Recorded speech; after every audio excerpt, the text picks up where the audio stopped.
Blogger Rajib হায়দারকে তারা হত্যা করেছিল, আমি জানি না তারা কারা, চিন্তাও না, অথচ সেই মামলা আমাকে দেওয়া হয়েছিল।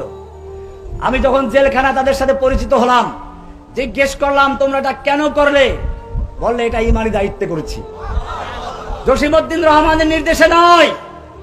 তাকে তারা চিনেও না। যখন রাজীব হায়দার নামক একটা নাপাক কীট আল্লাহর নবীকে নিয়ে কটূক্তি করেছে, ওরা কোন মাদ্রাসার ছাত্র নয়, কোন পীর সাহেবের মুরিদ নয়, তাবলীগেও চিল্লা লাগায় নাই, নর্থ সাউথ ইউনিভার্সিটির ছাত্র। ওদের ইমানি তাকাদা আসলো, ওরা ময়দানে ঝাঁপিয়ে পড়লো।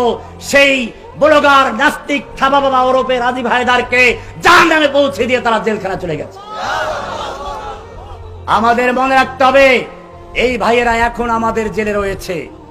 যতক্ষণ পর্যন্ত আল্লাহর নবীর এই আশিকদেরকে, আল্লাহর নবীর এই সঠিক প্রেমিকদেরকে জেল থেকে মুক্ত করতে না পারবো, ততক্ষণ পর্যন্ত আমাদের নবীর ভালোবাসা পূর্ণতা লাভ করতে পারে না। সবাই যখন মুক্তি পেল,